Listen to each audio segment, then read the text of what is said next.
November మాసం మొత్తాన్ని అమరుల మాసంగా ప్రకటించి ఆ మాసం మొత్తం అమరుల సభ చేస్తాం. ఓకే. అంటే అదే నెలలో కామెడీ సిపి రెడ్డి, కామెడీ రంగవల్లక్క ఇట్లా వీళ్ళు ఉన్నారు కాబట్టి అదంతా అందరిది కలిపి అదే మాసం. అప్పుడు కామెడీ అమరన్న రాసిన పాట అది. మీ పేరు అమరం, మీ వృత్తి సమరం, మీ పేరు అమరం, మీ వృత్తి సమరం, మీ పేరు అమరం, మీ వృత్తి సమరం, మీ పేరు అమరం, మీ వృత్తి సమరం, మీ ఊరే ఈ విశ్వభూమి, వారసులే పోరాట జనము, మీ వారసులే పోరాట జనము, వారసులే పోరాట జనము. తల్లిదండ్రులెవరంటే ఎవరినని చూపేము, కోట్లాది జనములు మీ గుర్తులుండగా, కోట్లాది జనములో మీ గుర్తులుండగా, కోట్లాది జనములో మీ గుర్తులుండగా, మార్చిన కన్నీళ్లు ఎవరివని చెప్పేము, కన్నీళ్లు కడవలై పోటెత్తుతుండగా, కన్నీళ్లు కడవలై పోటెత్తుతుండగా, కన్నీళ్లు కడవలై పోటెత్తుతుండగా, కోరల వేపు ఎక్కడని వెతికేము, కోరల మేము ఎక్కడని వెతికేము, మా గుండెలో మీరు కొలువై ఉండగా. మీ పేరు అమరం, మీ వృత్తి సమరం, మీ పేరు అమరం, మీ వృత్తి సమరం, మీ ఊరే ఈ విశ్వభూమి, వారసులే పోరాట జనము, మీ వారసులే పోరాట జనము, మీ వారసులే పోరాట జనము. మాతృస్వామ్యం బతికే వేలాది ఏళ్ళుగా ఆది సారాజ్యాలు బలి తీసుకునేదాకా, బానిస రాజ్యాలు బలి తీసుకునేదాకా, బానిస రాజ్యాలు బలి తీసుకునేదాకా, వర్ణమని కులమని శ్రామికుల విడదీసి లేదని వాళ్ళు విడిసి పడేదాకా, లేదని వాళ్ళు విడిసి పడేదాకా, లేదని వాళ్ళు విడిసి పడేదాకా, కుల వర్గ దోపిడిని కూల్చేటి బలము, కుల వర్గ దోపిడిని కూల్చేటి బలము, ప్రజల కొరకు ప్రాణమిచ్చేటి ధైర్యము. మీ పేరు అమరం, మీ పేరు సమరం, మీ పేరు అమరం, మీ వృత్తి సమరం, మీ ఊరే ఈ విశ్వభూమి, వారసులే పోరాట జనము, మీ వారసులే పోరాట జనము, మీ వారసులే పోరాట జనము.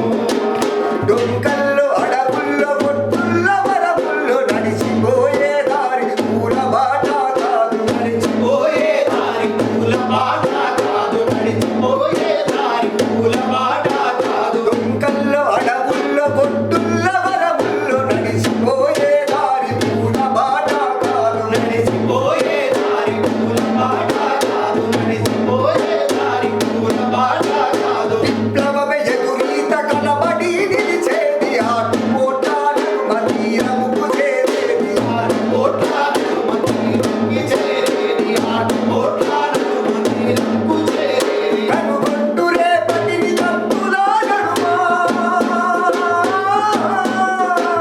కనుగొంటూ రేపటి కత్తుల నడుమ, అమరుల త్యాగమే గెలుచునంటావా.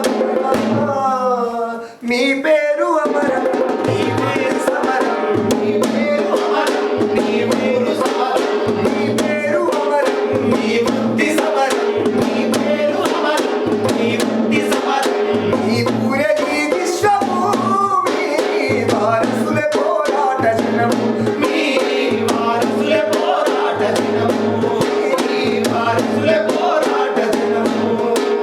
మీ పేరు అమరం, మీ శ్వాస సమరం, మీ పేరు అమరం, మీ శ్వాస సమరం, మీ పేరు అమరం, మీ శ్వాస సమరం, మీ పేరు అమరం, మీ శ్వాస సమరం, మీ కీర్తి అజరామరం, మీ స్ఫూర్తియే అజరామరం, మీ స్ఫూర్తియే అజరామరం, మీ స్ఫూర్తియే అజరామరం, మీ స్ఫూర్తియే అజరామరం.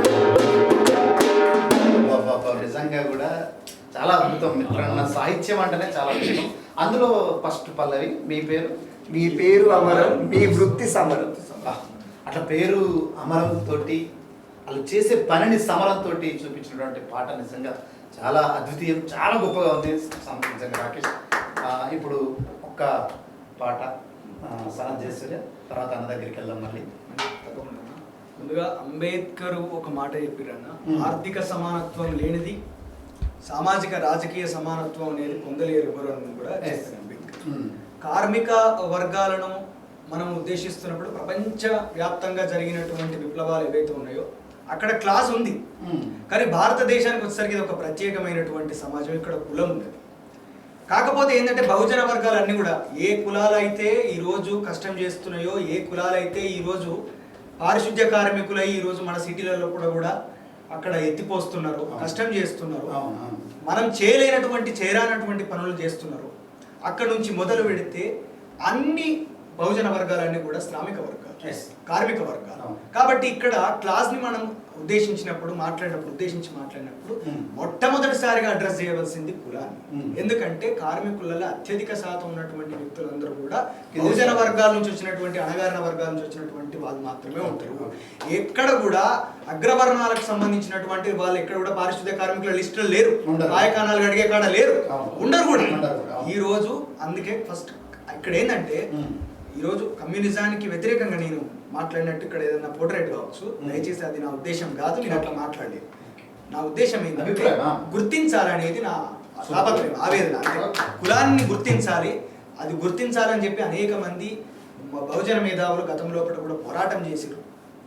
ఈరోజు కూడా అన్ని మన దగ్గర పరిశ్రమలు తక్కువ, పరిశ్రమల్లో కూడా పనిచేసే కార్మికులు తక్కువ. మన దగ్గర ప్రపంచవ్యాప్తంగా పరిశ్రమలు ఉన్నాయి, అక్కడ ఎక్కువ కార్మికులు పనిచేస్తున్నారు. ఇక్కడ అసంఘటిత రంగ కార్మికుల సంఖ్య, వాళ్ళ యొక్క భద్రత విషయం లోపల ఈరోజు కేంద్ర ప్రభుత్వం ఒక నిర్దిష్టమైనటువంటి నిర్ణయాన్ని కానీ, ఒక సూచన కానీ, లేకపోతే ఒక అంశాన్ని కానీ అందులోపట వాళ్ళు ఇచ్చినటువంటి కార్మిక చట్టాల లోపల వాళ్ళు ఇంతవరకు చేర్చలేదు. అంతేకాకుండా లే ఆఫ్స్ విషయం లోపల కావచ్చు, కార్మికులను పూర్తిగా వాళ్ళకి అన్యాయం చేసే విధంగానే ఉంది.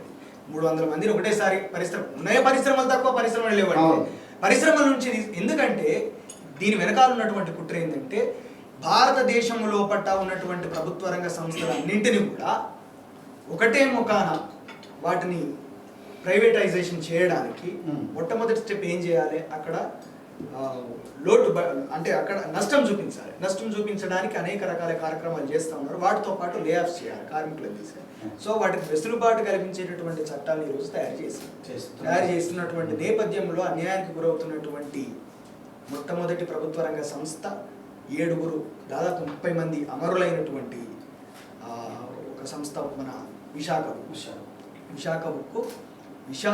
ఉక్కు అనేది మన తెలంగాణ వాళ్ళు కూడా, మన జగిత్యాలకు సంబంధించినటువంటి వ్యక్తులు ఆ పోరాటంలో ఒకటి అమరులయ్యారు. కాబట్టి నేను ఆ విశాఖ ఉక్కు కార్మికుల మీద ఒక పాట రాసిన, అదే పాట మీరే రాశారు. ఉక్కు గాథ విన్న బంగాళాఖాతము గంగ వెర్రులెత్తుతుండే, ఉక్కు గుండెలున్న